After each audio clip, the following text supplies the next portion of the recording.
Evangelho do Dia. Em nome do Pai, do Filho e do Espírito Santo. Amém. Vinde, Espírito Santo, enchei os corações dos vossos fiéis e acendei neles o fogo do vosso amor. Enviai, Senhor, o vosso Espírito, e tudo será criado, e renovareis a face da terra. Oremos. Ó Deus, que instruíste os corações dos vossos fiéis com a luz do Espírito Santo, fazei que apreciemos retamente todas as coisas, segundo o mesmo Espírito, e gozemos sempre de sua consolação. Por Cristo, Senhor nosso. Amém. Evangelho de Jesus Cristo, segundo Lucas. Glória a vós, Senhor. No 6º mês, o anjo Gabriel foi enviado por Deus a uma cidade da Galiléia chamada Nazaré. Foi uma virgem prometida em casamento a um homem chamado José, que era descendente de Davi, e o nome da virgem era Maria. O anjo entrou onde ela estava e disse: Alegra-se, cheia de graça, o Senhor está com você.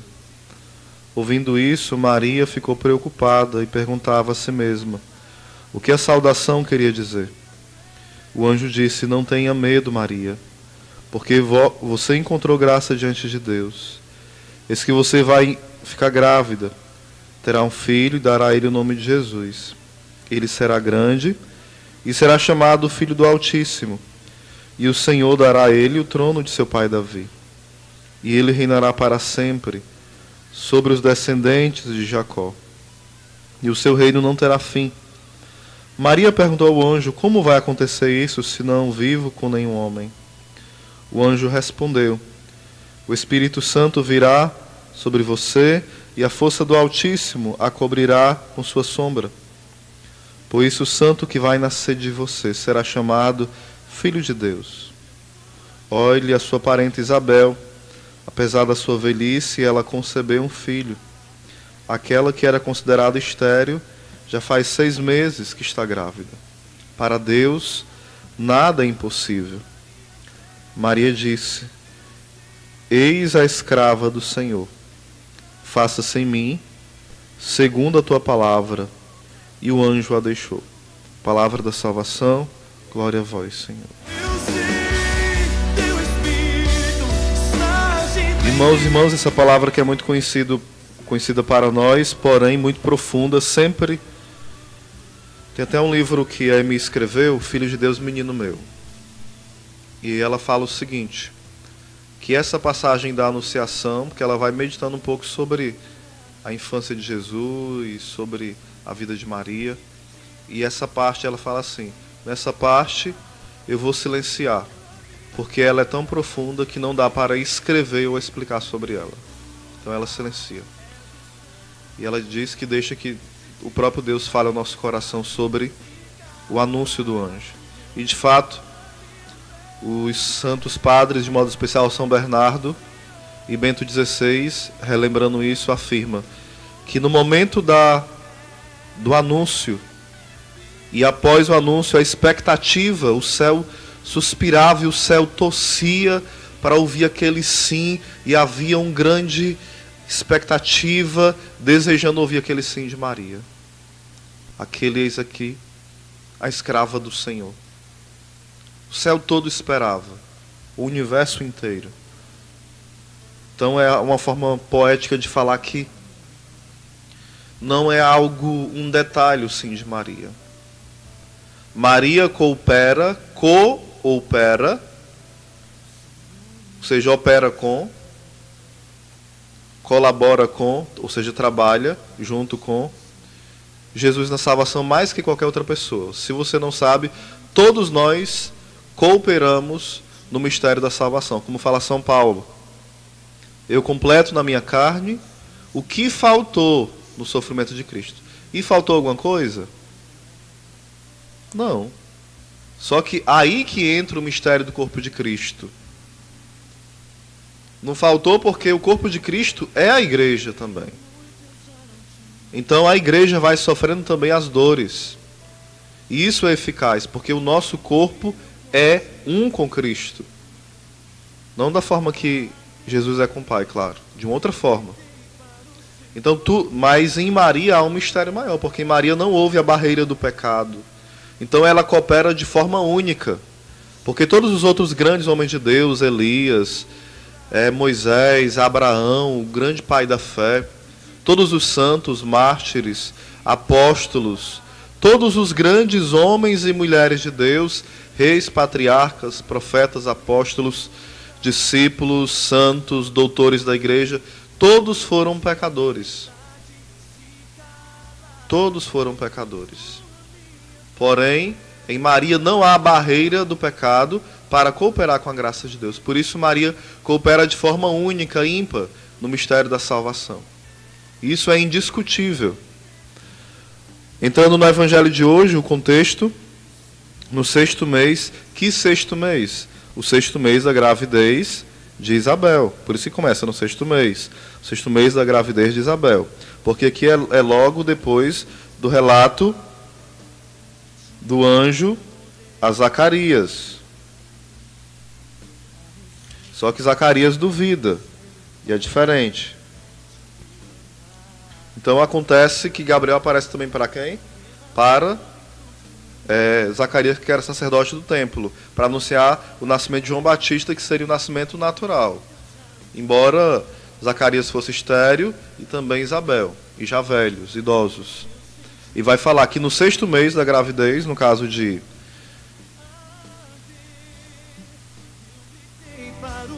no 6º mês da gravidez de Isabel, o anjo anuncia a Nossa Senhora. E por quê, gente? Deus é muito detalhista. Deus é demais.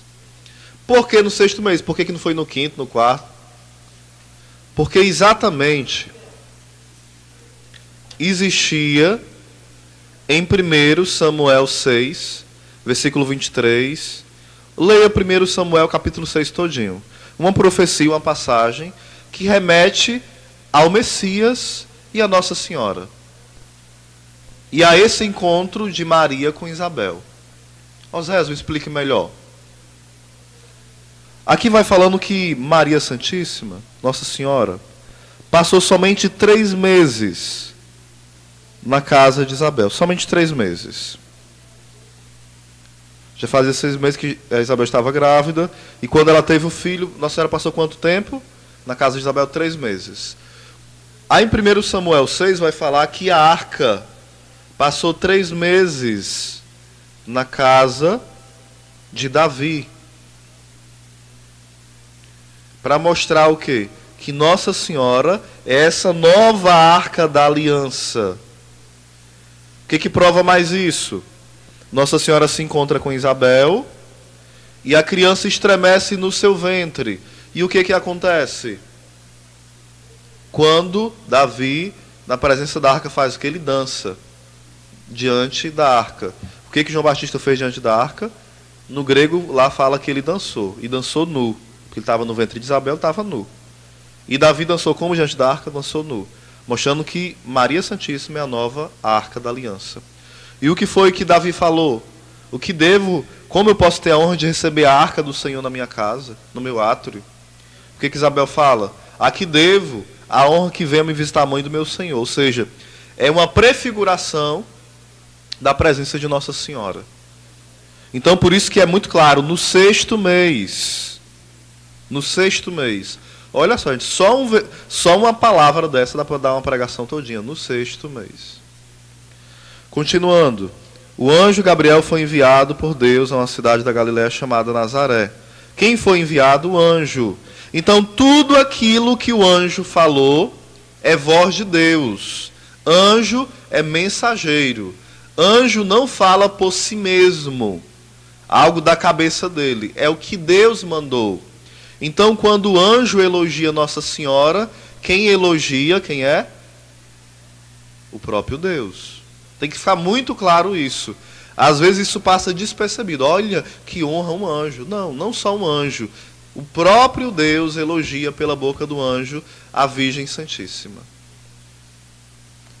Continuando. Então, se quem quiser proibir o louvor a Maria, proíba logo Deus louvá-la. Porque Deus, de fato, ele honra Nossa Senhora com esse título. Com essa saudação. Continuando, foi a uma virgem prometida em casamento a um homem chamado José. O texto deixa bem claro que é a uma virgem. Na tradução das 70, foi traduzida para virgem. Em outra tradução, essa palavra que foi escrita lá em Isaías pode ser virgem, moça, jovem. Mas o autor, Lucas, que conhecia do grego, do hebraico, escolheu virgem. Ele entendeu, por graça de Deus, por inspiração do Espírito Santo, que Maria é virgem e permaneceria virgem. Ele poderia ter colocado outra tradução, moça, jovem. E o nome da virgem era Maria. O anjo entrou onde ela estava e disse: alegra-se, cheia de graça. O Senhor está contigo. Mas no texto original não fala assim, fala o seguinte: Shalom era a palavra que foi usada. É uma das possíveis saudações que foi usada de forma mais fiel. Shalom. O Senhor, alegra-se Maria, Shalom, né? Porque encontrastes graça diante de Deus. Pronto, é no versículo 29, B. B é porque é metade do versículo. Não tenhas medo, Maria, porque encontraste graça diante de Deus. O que vai nos ensinando os santos padres para entender esse texto? Tipo Santo Afonso e outros santos em companhia. Por que Maria encontrou graça se ela não tinha perdido? Fala o santo. Só encontrar quem perdeu. Como é que Maria encontrou graça se ela nunca perdeu a graça? Se ela já era pela saudação do anjo cheia de graça. Aí os santos explicam. Maria foi agraciada por Deus desde o início. E depois mais ainda, de encontrar a graça de Deus para os pecadores que perderam esta graça. Então é um ensinamento comum de todos os santos praticamente, os grandes doutores da igreja, que Maria nos ajuda a encontrar a graça de Deus novamente. Aos piores pecadores, os piores de todos, que estão em pecado mortal, aqueles que se aproximam de Nossa Senhora, eles conseguem voltar com muito mais facilidade ao estado de graça, a desejarem se confessar, a desejarem a ter uma vida nova, a ter nojo do pecado. Por isso que o verdadeiro devoto de Nossa Senhora não é só alguém que está com o texto na mão, com o rosário, com a blusa de Nossa Senhora. Tudo isso é belo, é bonito, mas é alguém que tem nojo do pecado e luta contra o pecado. Então Maria é aquela que, por essa pergunta, os santos padres nos ensinam. Maria não perdeu a graça, mas ela encontra a graça para nós. Para cada um de nós, Nossa Senhora encontra a graça de Deus. Continuando o texto. E antes um pouquinho, eu aconselho a você de não ter medo de recorrer a Nossa Senhora. Muitos têm medo. Tem medo de... São João Paulo II tinha medo de colocar Maria no lugar de Deus. Mas ele foi um dos maiores devotos de Nossa Senhora.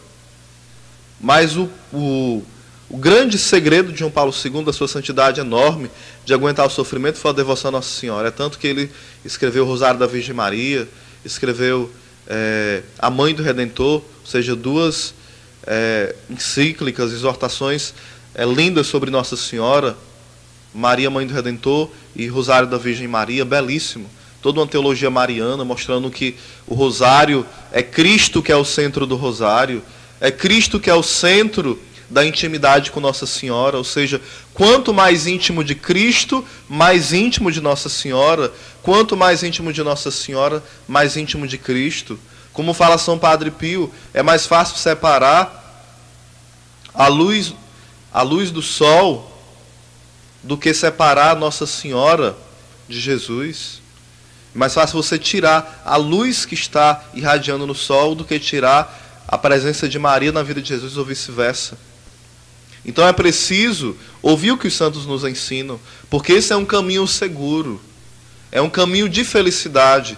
Como, voltando a São João Paulo II, ele já quando jovem, seminarista, ele recebe o tratado, ele começa a estudar e esse temor de colocar Nossa Senhora como Deus vai saindo, porque ele vai entendendo o seguinte: quanto mais próximo de Nossa Senhora, a função dela não é nos roubar de Deus, mas levá-la para o coração, levar-nos para o coração de Cristo. Então São João Paulo coloca o lema do seu pontificado: totus tu, Maria, todo teu, Maria. E nós vemos o segredo dos santos, esta grande devoção. E São Luís Grignon de Montfort, que tem um dos mais belos tratados de Nossa Senhora, ele vai ensinar que tem duas formas de você esculpir uma imagem. Você pode ficar esculpindo com material, esculpindo e batendo na pedra, com cinzel, ir lá, batendo, e corre o risco de ficar uma bela imagem, sim, mas corre o risco de quebrar a imagem depois e perder a imagem quando estiver quase terminando. Isso é a forma de fazer uma imagem. E ele vai falar depois que existe outra forma de fazer uma imagem. Você faz uma imagem bela, depois você faz uma forma e vai, daquela forma de uma imagem só, faz várias imagens. E ele vai falando: aqueles que tentam ser santos sem Nossa Senhora, sem Maria, podem ser santos com muita dificuldade, ou talvez nem cheguem, porque estão fazendo imagens com a própria mão.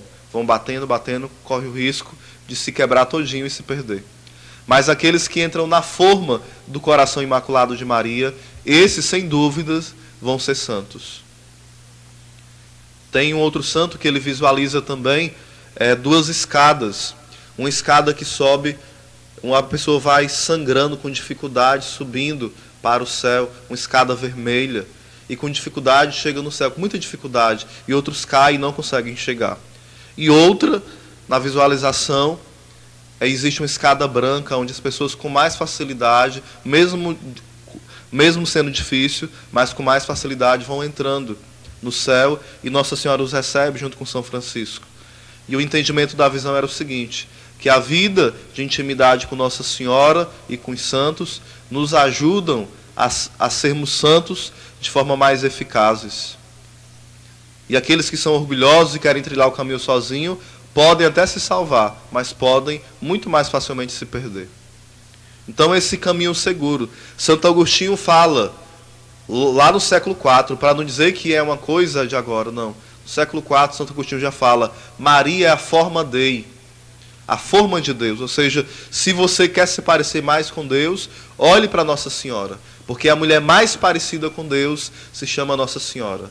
Oséias, tudo isso é exagero? Não. O próprio Santo Agostinho fala: se todos os corpos fossem, por exemplo, se imagina que você não tem mais braço, o seu braço vira uma língua, a sua perna vira uma língua. E Santo Agostinho fala: se todos os corpos do mundo virassem línguas, e essas línguas começassem a louvar Maria, esse louvor ainda seria pequeno, porque Maria merece muito mais. Oséias, que exagero? Não, não é exagero, porque a glória de Deus é infinita, de Nossa Senhora não, claro que não.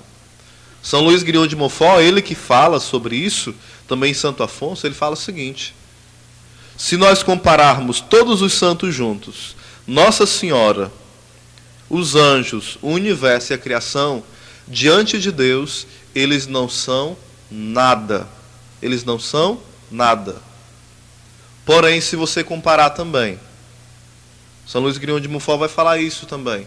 Se você compara todas as orações dos santos com o só suspiro de Nossa Senhora, o suspiro de Nossa Senhora é muito maior.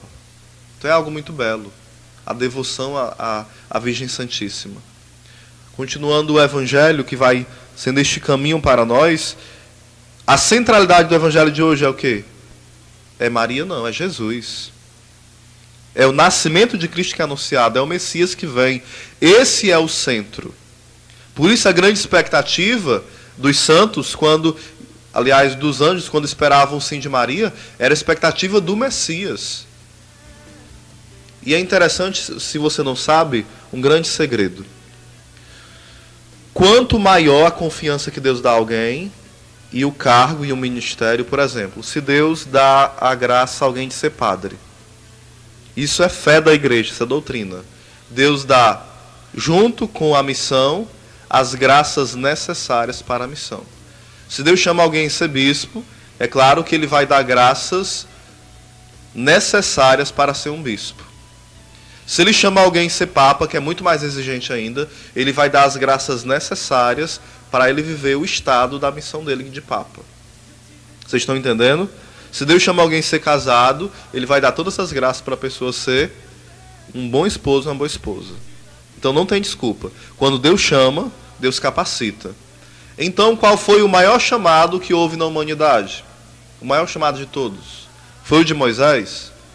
Moisés foi ungido por Deus? Foi. Elias foi ungido por Deus? Foi. Os profetas foram ungidos por Deus? Foi. E eles tinham uma grande graça? Tinha, porque tinham um grande chamado. Mas me diga, por favor, qual foi o maior chamado deste mundo? Tem um maior chamado nesse mundo do que ser mãe de Deus? Não tem, meu irmão. Não tem. Não existe louvor maior do que chamar Maria mãe de Deus. Não tem. Então aquela que recebeu a maior missão desse mundo, a maior de todas, maior do que de Abraão, do que de Isaac, do que de Jacó, dos profetas, foi a missão de Maria, de ser mãe de Deus. Maria não foi uma barriga de aluguel. Então Maria recebe todas as graças para ser mãe de Deus. Maria não somente é mãe de Deus, no sentido de somente dizer sim e o menino nasce. A Bíblia fala muito claro que Jesus era submisso, lhes era submisso, ou seja, submisso a Maria e a José. Então não venha me dizer que Maria teve Jesus e acabou a história. Não. Jesus passou 30 anos ainda com Nossa Senhora. Será que não era bom estar com Maria, não? Aí vem alguns abençoados que entendem a Bíblia de cabeça para baixo, rasgada e queimada, e vem dizer o quê? Usa textos da Bíblia que são textos que elogiam Nossa Senhora e entendem errado. Até parece que entendem um texto como se Jesus fosse um drogado, rebelde, revoltado e desobediente. A Bíblia fala que Jesus era obediente, era submisso. A sua mãe, ao seu pai, lhes era submisso. Nós não podemos negar o que a Escritura fala, gente. E toda vez que Jesus chama Maria de mulher, é um elogio, é uma honra. Tem que ficar claro isso.